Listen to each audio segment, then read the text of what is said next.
A major storm is bringing ice and snow from the plains to the East Coast. Kansas City, Missouri, right in the thick of it, getting pummeled with a blizzard that brought heavy snow, high winds, and some treacherous road conditions. It is a mess out there. This marks the city's largest snowstorm since 1993. And joining us now with more on this winter wallop is Kansas City Mayor Quinton. Mayor, thanks for being with us. We appreciate it. Good to be with you. So the snow has started to taper off, but you still got some challenges on the highway. So what's your top priority right now? You know, our biggest priority right now is making sure people stay home, that we keep emergency services operational. Not only was the airport shut down over the weekend, but interstates all around Kansas City and the metro area, creating challenges for thousands of travelers through our community. So that's step one. Step two today is clearing all of the streets, then putting down salt to make sure there isn't refreezing of the streets thereafter. So we have thousands of people in this effort. Schools are closed today in Kansas City. A lot of public transportation is down, at least for the morning hours, and making sure that everybody stays safe in the meantime. Well, not everyone has the option to stay home. So what would you say to those people who have to be out on the roads today? Take lots of time. Do not be in a rush. This is the sort of storm where it may look like you can pass through. The snow is all around the city, and there are lots of slick spots. Yesterday, I was going to the Emergency Operations Center, saw a number of cars that were stuck who I think believe that they could get through easily. So that is step one. Step two, if you can delay an appointment, make sure you do that. And I'll make one other note. Every year in cold weather climates, we have a number of people who suffer heart attacks while shoveling snow. If you have a heart condition, if you're of advanced age, making sure that you're not doing that sort of physically exhausting activity, at least during the short term, is important. Getting neighbors to help and others is key. That has been a large set of emergency calls we've faced as well.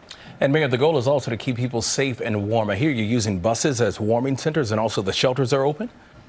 So we have a few different types of warming centers set up. Certainly buses, our parks and recreation community centers, public libraries are all open during the daytime hours. During overnights, we have shelter communities that are ready to make sure that every person has a place to go. In Kansas City, like other cold weather cities, occasionally we've had people who have died due to exposure to the elements in winter weather, sleeping under bridges and beyond. Our goal right now in a direction both to the Kansas City Fire Department and Police Department is to make sure that everyone has a place to go, that everyone is safe, and that frankly, even if we may not have a place for them necessarily, there are hospital waiting rooms, there are police stations, there are others. We're trying to make sure everybody gets inside, because this week in Kansas City and throughout America, we will have temperatures where the wind chills are sub-freezing. That is something that gives us huge concern for people being able to stay safe.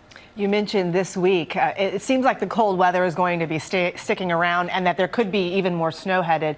Are you concerned at all about possible more closures and the travel conditions?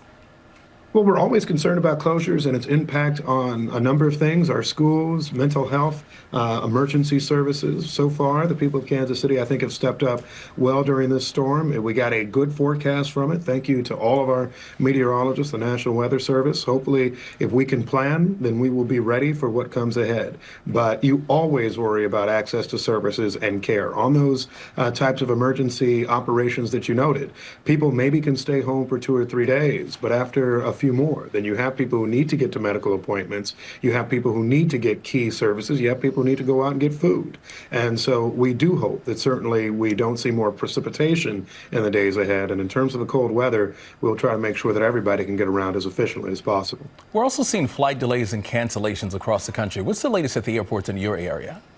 At Kansas City, almost all flight departures are canceled at this point. Most of our arrivals, if not having been severely curtailed rather, are running into trouble too. I know the airlines themselves are digging out. The very same weather conditions that our snowplow crews are dealing with are the ones that we're dealing with at the airport. And that includes the painful cold that people are dealing with. So I ask travelers everywhere to have good patience. A few years ago during the polar vortex, I got stuck in New York City for like an extra 5 days. Didn't love it, but realized that when it's -2 degrees outside, the people who are keeping our tarmacs open run into challenges. And right now, I think we have at least a few hundred people at the Kansas City airport who find themselves in that same predicament. Yeah, we are very grateful for those people willing to brave those temperatures so that people can get around. Thank you so much, Mayor, for joining us today. Thank you.